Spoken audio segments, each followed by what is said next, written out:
O São Paulo está no mercado em busca de um novo primeiro volante, né? O Thiago Maia é um dos nomes que aparecem aí como possíveis alvos do São Paulo. Informações apontam que ele está negociando com o Tricolor um pré-contrato, né? Contudo, o São Paulo tem alguns nomes interessantes para a função no atual elenco, né? Ou até mesmo nas categorias de base. Um deles é o Matheus Ferreira, um dos líderes do Sub-20 de Cotia. Esperava aí que o Matheus Ferreira ele fosse promovido após a copinha deste ano, o que acabou não acontecendo até este momento. O jovem até fez alguns treinos no CT da Barra Funda, mas ainda não foi relacionado para uma partida oficial com o elenco profissional. Em meio a essa demora para colocar a Joia de Cotia na arena para jogar mesmo, necessitando de um jogador com essas características, Matheus Ferreira vem recebendo sondagens do exterior. O staff do atleta recebeu contatos aí nos últimos dias, acho que foi no último dia 18, sinalizando o interesse inicial de clubes de fora do Brasil. Opinião: a imprensa suja segue fazendo trabalhinho sujo de alarde para defender o Roger Machado, que é um cara que é da patota, né? A gente sabe que ele é da patota porque ele fez o L, né? Então eles têm que defender a todo custo o Roger Machado ao ponto de enganar o torcedor são paulino, porque essa imprensa maldita, eles não ligam pra credibilidade, eles não ligam, eles não se importam com a verdade, eles querem que se dane o torcedor e vão mentir na cara dura, tá ligado? Toda a imprensa está passando o maior pano para o técnico, né? Hoje o Globoesporte.com, por exemplo, fez uma matéria bizarra pra tentar justificar que o Roger Machado faz um bom trabalho no São Paulo, né? A matéria aponta que o Roger tem o melhor aproveitamento entre os técnicos do São Paulo nos últimos 11 anos. Olha só que maravilhoso, né? Você ouvindo isso, nossa, o Roger é impressionante, cara. É o Pepe Guardiola, né? Enfim, o único problema é que essa comparação, ela é desproporcional. Estão falando tanto, né, de desproporcional, né, que a torcida do São Paulo tá tendo umas atitudes desproporcional. E a matéria do Globoesporte.com também. Tanto que eles são tão canalhas, tão vagabundos, que ninguém assinou essa matéria. Ah, por quem? Por redação do GE, porque nenhum canalha do GE tem a coragem de colocar o seu nominho nessa matéria chechelenta, nessa matéria vagabunda que eles fizeram. Vocês são covardes, vocês são canalhas, vocês são mau caráteres, é isso que vocês são. Roger Machado tem apenas 11 jogos pelo time do São Paulo, e mesmo assim foi comparado com técnicos com 50, 80 jogos pelo clube. Uma comparação descabida, injusta, né? Inclusive, o Twitter fez aquela checagem por conta dessa matéria. Tomaram checagem do Twitter porque vocês são mentirosos, vocês são covardes, vocês são canalhas, vocês não ligam pra credibilidade e pra verdade dos fatos, né? A checagem aponta justamente essa desproporcionalidade, né? Comparar 11 jogos com passagem completa de outros treinadores é simplesmente desonestidade intelectual. Agora, uma comparação mais justa é a que postou ali o JP Sgarbi, né, rapaziada? Vamos ao comparativo real, os números reais e que realmente importam, os dos primeiros 11 jogos dos últimos técnicos do São Paulo. E esses números são muito realistas e mostram o seguinte: o Roger Machado, 57% de aproveitamento. Crespo, nos primeiros 11 jogos, 63% de aproveitamento. Zubeldia, 81% de aproveitamento. Olha, Zubeldia, hein? Carpini, 57%. Dorival, 75% de aproveitamento. Essa é a análise que tem que ser feita, né? Será que essa mídia imunda, maldita, vai mostrar a realidade ou apenas vão tentar continuar iludindo o torcedor? Roger Machado não tem péssimos números, não é isso, mas não é essa maravilha toda que a mídia está tentando pintar, não é. O Roger só não perde em aproveitamento pro Carpini, mas também não ganha, empata. Carpini, inclusive, que foi muito xingado pela torcida do São Paulo, e eu estava nesse jogo, que foi o jogo contra o Novo Horizontino, pelo Paulistão 2024, na eliminação, e o Rafinha que pediu calma pro torcedor não xingar. Será que realmente nunca vimos isso antes? Será que é verdade? Eu acho que não, né? Porque o Carpini, olha o que o Carpini sofreu. O Carpini chegou a ponto de quase chorar nesse jogo aí. Eu tava presente e eu ouvi as vaias da seleção paulina e eu vaiei também o Carpini. O Carpini é negão? Acho que não, né? Então não é questão de cor de pele, né, gente? Vamos parar com essa palhaçada aí. É só branco que tá falando sobre isso? Sobre estão pegando porque o Roger Machado é negro. Todos brancos estão falando isso. É só branco. Impressionante, engraçado, né? Dito isso, as vaias contra o Juventude foram exageradas? Pode até discutir isso, mas o torcedor ele paga ingresso caro, e tem todo o direito de se manifestar do jeito que bem entender. Cabe a nós analisarmos, fazermos as críticas pontuais. Agora, taxar o torcedor de São Paulo de racista, aí acho que é demais, né? Fazer comparações bizarras pra tentar justificar e tratar o torcedor de São Paulo como vilã, aí já passou dos limites. Aí beira a covardia, beira o mau caratismo, a desonestidade intelectual, simplesmente isso. Mas eles ligam pra isso? Não, porque eles têm que agradar a patota, né? A patotinha, faz o L aí. Só pra finalizar esse assunto, rapaziada, se fosse o Renato Gaúcho que tivesse sendo xingado pra caramba pelo torcedor de São Paulo, que é uma suposição, será que teria essa reação da mídia? Óbvio que não, né? Se tem uma coisa boa que o Roger Machado fez aqui desde que chegou ao São Paulo, foi trazer o Arthur, né, rapaziada? Para muitos, o Arthur é o melhor jogador de São Paulo aí nas últimas partidas. Isso reflete também nos números, ótimos números que tem o Arthur desde que ele chegou. Arthur que lidera estatísticas importantes no São Paulo. Veja, primeiro em grandes chances criadas, 2. Primeiro em passes decisivos, 15. Primeiro em duelos ganhos, 34. Primeiro em dribles certos, 12. Segundo em nota do SofaScore, 7.39. São 7 jogos do Arthur até aqui, 6 como titular, apenas um gol marcado, mas deu 2 assistências, somando 562 minutos em campo. Arthur ele é muito acionado nos jogos, né? É o ponto de desafogo do time. O desequilíbrio ali em questão de drible, 1 contra 1 e pá, né? O São Paulo contratou o Arthur por empréstimo até o final deste ano. O tricolor paga 60% do salário do atleta durante o período, tá? O Botafogo paga o restante. O passe fixado de Arthur está na casa dos 6 milhões de euros, cerca de 36 milhões e 200 mil reais, com o pagamento previsto para janeiro de 2027. Avaliando o atual momento, você é a favor de o São Paulo comprar o Arthur em definitivo?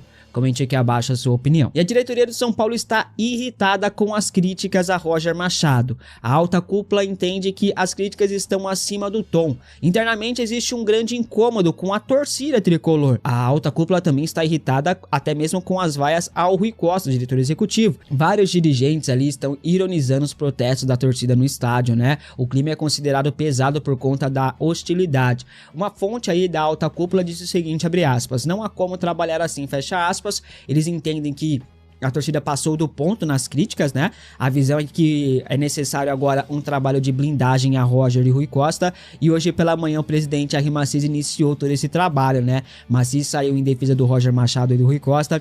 Em nota oficial, o presidente diz que se reuniu com lideranças do grupo Nova União, que reúne aí 180 conselheiros unidos apoiando Roger Machado e Rui Costa. Abre aspas para a nota patética do Henri Maciz. Ontem nos reunimos com lideranças do grupo Nova União, que representa mais de 180 conselheiros da instituição. Entendemos que o momento pede união de todos os são paulinos para que juntos consigamos alcançar os resultados que esperamos. É muito importante termos a torcida ao nosso lado, pois são o nosso grande combustível para lutar pelo melhor para a entidade. Queremos reforçar que Rui Costa e Roger Machado têm o apoio e confiança da gestão de toda a nossa coalizão no clube. Fecha aspas, gravem bem essa palavra, coalizão.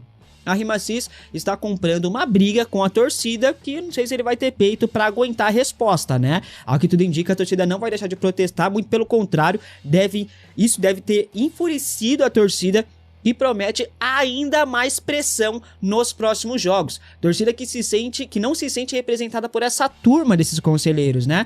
180 conselheiros não representam 20 milhões de torcedores do São Paulo Futebol Clube, acabou. Eu só peço uma coisa pra torcida, deixem um pouquinho o Roger de lado, deixa o cara trabalhar um pouquinho, e a partir de agora a pressão tem que ser 100 vezes maior no Henri Maciz, no Rui Costa e no Rafinha. Foram eles que sacanearam o Crespo e sacanearam o torcedor. Não foi o Roger Machado, o Roger é só mais um peão na mão desses caras. A pressão tem que ser em cima do Maciz, que está pagando pra ver, em cima do Rui Costa, em cima do Rafinha. A pressão tem que ser extrema e direcionada para Maciz, Rui Costa e Rafinha, de forma pacífica, sem violência, tudo na paz, tá? Quanto ao Roger, ele é ruim como técnico, mas não podemos torcer contra pra ele ser demitido. Ele representa o São Paulo, vamos apoiar, pô. Ramone Ártico desmentiu essa nota patética do Henri Maciz. Segundo o jornalista, não existe essa tal coalizão. A maioria desses 180 conselheiros citados por Maciz na nota são contrários ao posicionamento do presidente, fora que grande parte desses conselheiros não gostam, não suportam o Rui Costa. O grupo de Maciç, o Vanguarda, estaria isolado nos bastidores e o Ramone afirma que a nota de Maciç foi escrita por uma empresa especializada em gestão de crises, tá? Mais uma farsa aparecendo no São Paulo. Maciç é igual todos os outros presidentes, dirigentes que já passaram por aqui, não muda absolutamente nada, tá? E falando aí em Rui Costa e pá, a pressão por sua demissão ganhou aí mais um corpo, né, rapaziada? Após a chegada das organizadas, as 3 organizadas do São Paulo pedem a saída do executivo. O maior problema hoje seria em quem trazer para substituí-lo. No mercado, nomes estão ali bem escassos, né? Por isso que o Maciç teme demitir o Rui Costa neste momento. Contudo, o São Paulo pode ter uma solução caseira ali para isso. Segundo a Zanqueta, o São Paulo pode colocar o Rafinha como diretor executivo de futebol. Isso só aconteceria em caso de demissão do Rui Costa, claro. Ainda ninguém sabe se o Rafinha vai topar tal função. O Rafinha que gosta muito ali do vestiário, né, do campo ali, pá, não sabemos se ele abriria mão disso no dia a dia, né. Fora que o ex-jogador não tem nenhuma experiência na área, né. Caso o Rafinha aceite, o Maciç não perderia a conexão com os jogadores, algo que ele tanto prioriza, né. Algo que também pode acontecer é a contratação de Dorival Júnior. Aliados de Maciç acreditam que esse é o movimento mais sutil possível a se fazer e ao mesmo tempo o mais eficaz. Mas há o risco do Rafinha também pedir demissão e o Maciç ficar sem ninguém, né, cara? Você aceitaria a Rafinha como novo diretor executivo de futebol do São Paulo no lugar do Rui Costa? Comente aqui abaixo a sua opinião, fechou? Maciç externou o seu apoio ao Rui Costa. Apesar disso, informações de bastidores apontam que o diretor está na berlinda. A pressão vai ser ainda maior e eles não devem segurar o Rui Costa por muito tempo. Existe a possibilidade do São Paulo colocar no lugar um diretor estatutário, como era o Belmonte, por exemplo, e aí aparece o Luiz Cunha, conselheiro respeitadíssimo no São Paulo, que é muito bem avaliado. A ver, né, rapaziada? Por enquanto nada muda, mas a pressão ali vai aumentar bastante e deve surtir efeito sim. E o Roger Machado identificou algo que o São Paulo precisa, algo que eu já tinha falado há muito tempo, né? Um primeiro volante, obviamente. O Crespo já tinha pedido um primeiro volante para o São Paulo, não trouxeram. Thiago Maia negocia com o Tricolor a pedido do Roger, mas o Inter não pretende facilitar a vinda do volante para cá, tá? Com isso, um novo nome começa a ser especulado por aqui. O Roger Machado teria pedido a contratação de Rômulo no São Paulo. O Rômulo, que trabalhou com o Roger no Internacional, é visto como uma peça-chave, um jogador ali confiável, com forte marcação, disciplina tática e boa saída de bola. Hoje o Rômulo está no Tigres do México, com quem tem contrato até o final do ano que vem. O volante é avaliado em 5 milhões de euros, 29 milhões e 300 mil reais. O Roger considera que o elenco tem um excesso de segundos volantes e poucos primeiros volantes, tá? Ainda tem o risco aí da venda do Pablo Maia no meio do ano, ou seja, o São Paulo pode precisar de mais aí, de mais um camisa 5. Ou seja, o São Paulo pode ou deve no mercado atrás de um novo camisa 5. Será o Thiago Maia? Será o Rômulo? Ainda não sabemos. Neste momento, São Paulo negocia apenas com o Thiago Maia, mas seria para assinar um pré-contrato com ele vindo em 2027. São Paulo não descarta trazer o Rômulo, mas nega qualquer movimentação por ele hoje, tá? Um jogador que está na mira, mas não negocia neste momento com o Tricolor. Você aceitaria Rômulo no São Paulo? Ou prefere o Thiago Maia? Ou é melhor dar oportunidade para alguém da base? Matheus Ferreira, o Jorge, bons jogadores, né? Comente aqui abaixo sobre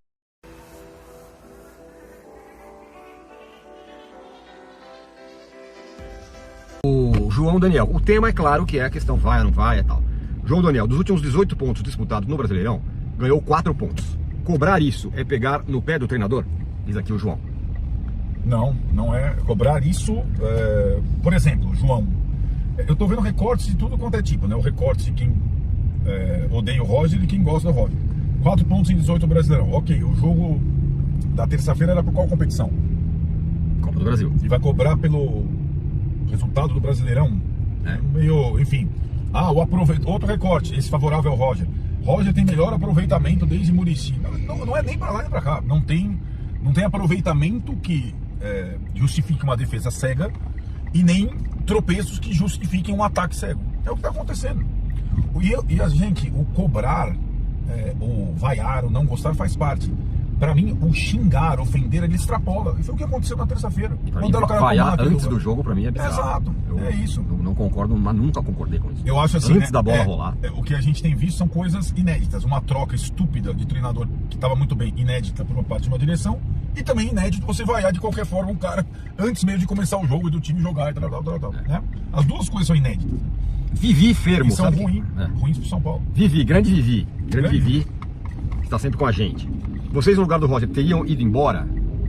Ele foi perguntado sobre isso, né? Se tá valendo a pena, ele falou, não, fico aqui pelas minhas filhas, tal, não poderia, nunca explicaria isso, tal. Foi perguntado pelo Alexandre Salvador, né? Nosso repórter, inclusive, se estava valendo a pena. Se começasse a ser insalubre pra mim, eu ia embora. Eu iria.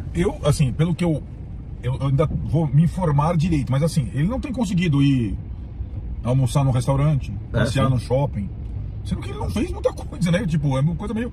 Mas ele me parece disposto também, porque é uma... Eu acho que ele tem essa característica, que é uma oportunidade de, mesmo na adversidade, ele conseguir se reencaixar no mercado dos principais clubes do Brasil, né? Não é uma chance legal, assim, né? Porque tem muita oposição, mas é uma oportunidade, não deixa de ser uma oportunidade. Né? Arthur, o time do Roger melhorou alguma coisa que o time do Crespo era pior? Acho que pouca coisa. Vou te falar uma coisa que ele melhorou o Ferreirinho. Não só, aí sim, os jogadores acho que sim, alguns, mas eu acho que o time do Roger, ele passou a ter uma outra alternativa de jogo, né? Também, né? Complementar. O Arthur não é obra do Roger, é também, né? A indicação do Arthur, a ligação do Roger pro Arthur, o Arthur trouxe um acréscimo pro time, um tipo de jogador que o time não tinha. Essa é uma outra circunstância, né? E na verdade, aos poucos, a gente vem observando lances de construção que o São Paulo do Crespo não fazia por jogar de uma forma diferente, né? O lance do gol do O'Higgins, o lance do quase gol do Cauli contra o Juventude, lances trabalhados com participação de praticamente todos os jogadores no sistema. Então não é só notícia ruim, simplesmente não só de pontos, mas de atuação também, né? É só um pouco de distanciamento, frieza, né? É o que eu falo, o jogo do Juventude, toda vez que eu vejo os melhores momentos do jogo com o Juventude, eu fico pensando, cara, não fossem os erros clamorosos de finalização do Cauli, do Caleri, sobretudo, era jogo pro São Paulo golear. O São Paulo jogou pra golear, envolveu o adversário pra golear, né? Ficou 1-0, não por conta do treinador, na minha opinião, mas por conta dos jogadores. O Daniel Souza, vocês não acham que o Roger se perdeu com esse sistema? Não, acho que não. Acho que pelo contrário, ele é bem convicto do sistema. Eu acho que o que aconteceu é que aquilo que o Arnaldo fala, eu concordo. Com esse sistema, é um sistema que engessa mais jogadores. E os jogadores são sempre... É difícil mudar, todas essas coisas eu acho. Mas você falou outro dia que esse sistema piora o que os jogadores têm de melhor. Os dois principais, pra mim, o Marcos Antônio e o Luciano. O Marcos Antônio já estourou e o Luciano tá se matando. Acho que ele não tira o melhor do Marcos Antônio e do Luciano. Agora, também é necessário a gente reparar que contra o Juventude já foi diferente. Não foi o esquema com dois pontas, com todo mundo distante, correndo que nem um louco atrás dos caras. Já foi um time com maior consistência no meio.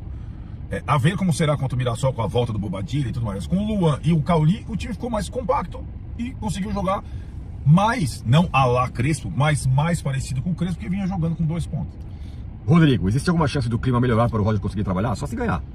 Eu acho difícil, porque embora tenha rolado uma reação em relação às vaias, xingamentos, né? A torcida organizada se posicionou, o presidente, enfim, se posicionou a favor do treinador. A torcida do São Paulo, e aí a torcida do São Paulo está se sentindo atingida, vilanizada por qualquer comentário. E, de novo, me parece que esses que se sentem ofendidos, vilanizados, o Roger é o culpado por eu me sentir... Aí não. Você entende? Você entende? Sim. Cara...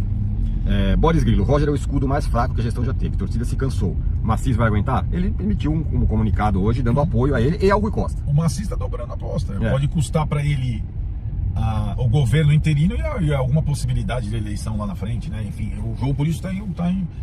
Cara, independentemente da situação, a torcida se cansou do quê?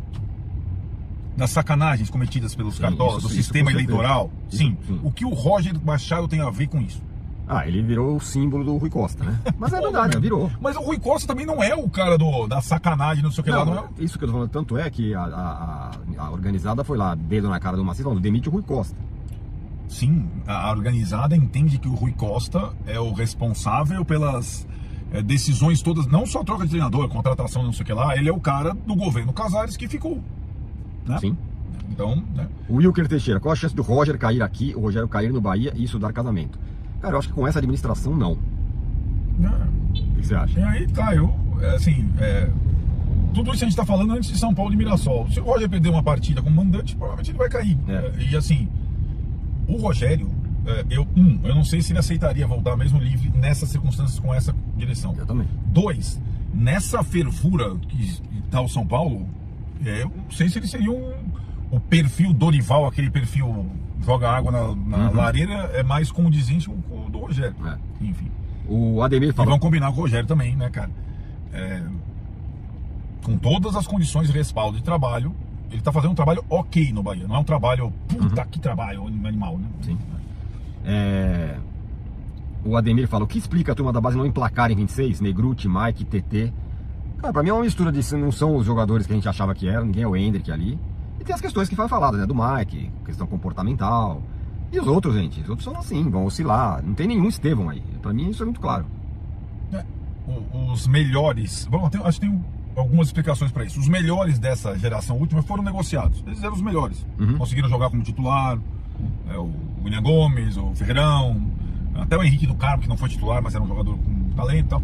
Dessa turma aí, sobrou o Rian Francisco, né? Isso. E alguns outros que chegaram depois, que são interessantes. O Jorginho, o Nicolas, tal, que ainda estão numa fase de... tá muito difícil jogar no São Paulo. As pessoas não estão entendendo. Os moleques não estão aguentando. Fisicamente, emocionalmente, etc. E as mudanças, aí que tá. Outra vez. As mudanças constantes de técnico, e muita gente defende mais uma mudança agora, elas... fazem com que, sobretudo, os moleques recomecem da estaca zero. Então, o Roger tá colocando o TT e subiu o Osório. Vai chegar o próximo, puta, eu prefiro o Isaac e o outro. E assim é, né? As trocas de técnico, elas dificultam o aproveitamento dos jogadores mais jovens. E derrotas, né? Baby, líder da torcida organizada do São Paulo, se pronunciou sobre toda essa situação referente a Roger Machado e Rui Costa. Há muita pressão por parte do torcedor comum de, em vários momentos, a torcida organizada se colocar à disposição a defender os interesses do torcedor comum. Pois bem, depois da ida no CT na última segunda-feira, onde houve toda a pressão para cima do Rui Costa, onde eles conversaram com as lideranças do grupo, em um vídeo publicado em suas redes sociais, o Baby, ele novamente reiterou ao presidente Macias a demissão e pediu a demissão de Rui Costa. Ele isentou desta vez o Roger Machado, tá? Há um entendimento por parte de líderes da torcida organizada, lógico que estamos falando do Baby, e a gente já traz ele como uma liderança, então isso é também algo vindo da torcida organizada, que não participou dos protestos, vaias e críticas ao Roger Machado no confronto contra o Juventude, tá? Era mais o torcedor de outros setores do que os membros da torcida organizada, estão basicamente com essa posição. Demissão ao Rui Costa e apoiando a permanência do Roger Machado. E aí, conversando com algumas pessoas também da torcida organizada, a gente soube que é mais ou menos muito por conta do papo que eles tiveram com os jogadores. E, mais uma vez, corrobora muito também com a informação que a gente tem que o elenco está muito fechado com o Roger Machado. Que quando a gente fala que o elenco está fechado com o Roger, parece, os caras também estavam fechados com não sei o quê, jogador não sei o quê. Não, gente, os caras eles estão realmente fechadíssimos com o Roger Machado. E nessa conversa, as lideranças do São Paulo, as pessoas que estavam, o elenco inteiro estava, mas as pessoas que conversaram com os líderes da torcida organizada, que foram ao CT, deixaram isso muito bem claro. Então, com esse posicionamento dos atletas, a torcida organizada entende. Então se os caras estão com o Roger, nosso problema então vai ser com o Rui. Então ele acabou deixando de lado as críticas para cima do técnico Roger Machado. Mas o que você acha disso tudo? Quero saber a sua opinião aqui nos comentários, tá? Pra gente continuar trazendo mais informações do São Paulo, o Luciano, ele tem um número importante, ele fez o gol da vitória do São Paulo contra o Juventude, né? E desde que ele chegou lá em 2020, o Luciano, ele sempre participou de pelo menos 10 participações em gols por temporada, tá? E esse número ainda é um pouco maior, porque ele não tem uma temporada com menos de 10 gols também no ano. Então o Luciano, com a participação no gol, ou balançando as redes no confronto contra o Juventude, ele chegou a essas mesmas 10 participações em gols. Então, o Luciano que ainda, né, não estamos nem no meio do ano, estamos ainda em abril, tem toda uma temporada pela frente, o Luciano que se mostra, pelo menos nos números, ser um atleta muito importante do São Paulo, tá sempre ajudando, tá sempre fazendo gols, e em todas as suas temporadas com a camisa tricolor, ele nunca participou de menos do que 10 gols. O que você acha dessa história do Luciano? O Luciano, inclusive, que realmente está se desgastando um pouco mais nessa nova função que o Roger colocou ele para jogar, tem ajudado, tem feito um controle de carga também importante, até acredito que contra o Mirassol ele seja titular, mas deve ganhar um descanso contra o Milionários, né, nessa função ali meio que de meia, mas não é um meia armador, é um meia atacante. O que você tem achado aí dessa participação do Luciano, que inclusive nos 2 últimos jogos, né, não, na verdade contra o Vasco, nos últimos 3 jogos o Luciano marcou, olha só, o Luciano marcou contra o Íngues, marcou contra o Vasco e marcou contra o Juventude. Então, mesmo aí nesses últimos 3 jogos aí com atuações até por muitos questionáveis e até o confronto contra o Vasco sendo uma derrota, o Luciano tem se feito presente, mesmo nesse novo posicionamento, tem conseguido ajudar o São Paulo em gols na temporada. O que você acha sobre o camisa 10? Quero muito saber a sua opinião aqui nos comentários, tá? Bora lá falar sobre São Paulo. Lucas Moura pode jogar na MLS esse ano. A gente vai trazer uma pequena atualização. Eu aproveitei que na quinta-feira ele voltou para a transição física, né, e tudo. E aí eu fui checar, né, mais ou menos mais como é que estava a situação, apurar de mercado, apurar de renovação e tudo mais. E do que foi me dito foi, me falaram que eu poderia cravar isso. O Lucas não sairá do São Paulo na próxima janela de transferências. Tá? Teve Al Ahly, Los Angeles FC, equipes que estão de olho sim. Até eu soube também do FC Cincinnati, que parece que quer levar o Neymar, quer levar lá o Alexandro do Flamengo, e aí o FC Cincinnati teria sondado ali também uma situação.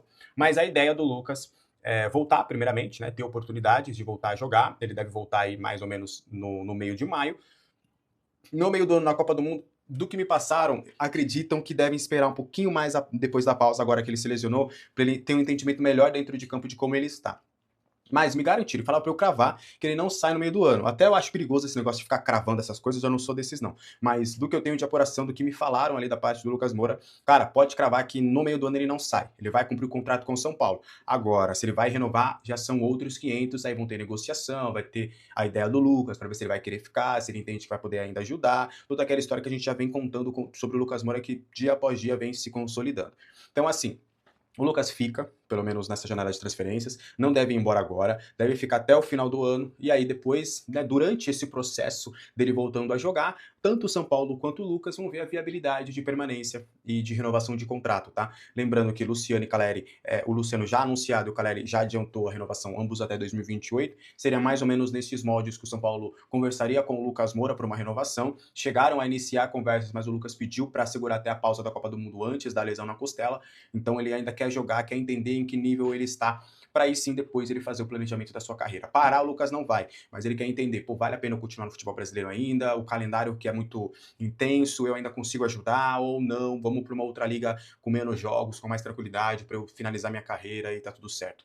Então é mais ou menos nesse cenário, tá? Então tem sondagem sim, sempre tem, o Lucas é um jogador que é visado no mercado, mas não sou eu que estou cravando, é uma pessoa, uma fonte minha do Lucas, e eu não gosto dessa parada de cravar. Mas porque futebol é muito dinâmico. Se não é nada assinado, aí não dá pra cravar, né? Não dá pra eu trazer aqui uma questão de uma pessoa que falou sem realmente ter algo assinado. Mas essa pessoa me disse que o Lucas não deve sair na próxima janela de transferências. Tá demitido. E aí nós temos uma informação, é maravilhoso, né? É pra comemorar demais, é o Dorival Júnior. A informação vem do Nicola, mas assim, o Nicola ele tá dando informação e eu sei que muitos já, tinha com esse Nicola e tal. Eu acho que o Nicola ele erra muito, mas ele tem bastante informação também. Acho que ele tem sim informações dos times aí, do São Paulo ele também tem. E aí o Nicola fala que houve uma ligação de uma pessoa ali, né, do Harry Macis, houve uma ligação de uma pessoa do São Paulo ali, que o Harry Macis estava junto, e pra falar com o Dorival. E o Dorival prontamente chega e fala... E o Dorival chega prontamente e fala... Não vou conversar ainda, só vou avançar nas tratativas, nas negociações quando demitir. Porque o Dorival, ele os técnicos... Eles são éticos, eles querem fazer isso. Só que o Dorival atender, não dar os detalhes ainda, mas atender. Todo mundo já sabe, o Dorival já sabe, a diretoria, os torcedores, o Roger Machado, que o Dorival está no pente do São Paulo. Então, a informação do Nicola é que ele traz essa ligação, que já ocorreu até ligação do São Paulo já procurando o Dorival pra alinhar as coisas, pra acertar. E tipo assim, ô Dorival, se acontecer alguma proposta, se algum time fazer alguma proposta, você avisa a gente na hora, porque nós estamos te querendo. E o Dorival acho que quer voltar muito pro São Paulo, né? Quer voltar muito pro São Paulo. Então o Dorival ele é o grande nome. Então a informação é que houve a ligação, já houve o contato com o Dorival. Mas que era o Dorival, a gente já sabia, eu já tô trazendo isso pra vocês há mais de uma semana. Então é maravilhoso, né? E aí, galera, falando do Dorival Júnior, aqui é sem novidades. Pra mim é um ambiente muito confortável, tem bastante técnicos interessantes que eu gostaria de ver no São Paulo, como um Marcelo Galhardo, um Pedro Martins, né? Que foram nomes aí na questão da sondagem, da especulação, dessa dança das cadeiras, nessa troca de técnicos aí. Foram falados, né? né? Eu gostaria do Marcelo Galhardo, gostaria do Pedro Martins, adoraria o Renato Gaúcho antes de ter fechado com o Vasco, mas o Dorival é uma opção que eu adoro também. Ganhou o título da Copa do Brasil aqui no São Paulo, é um técnico que eu acho que ele é muito bom, sabe montar time, sabe lidar com um vestiário, com uma estrutura, uma política podre que virou o São Paulo. O Dorival conhece muito o futebol brasileiro e os clubes do futebol brasileiro, então ele sabe o jogo de cintura que ele tem que ter, o momento que ele tem que colocar alguém da base, o momento em que a diretoria quer agradar empresário A, B ou C, o momento em que ele tem que dar uma moral para um medalhão do nível do Luciano, do Caleri, o momento em que ele pode tirar esses jogadores. Dorival conhece, e o Dorival conhece muito o futebol. Pausa de 5 segundos para pedir a sua ajuda ao nosso canal com o seu like e se inscrever se ainda não for um inscrito.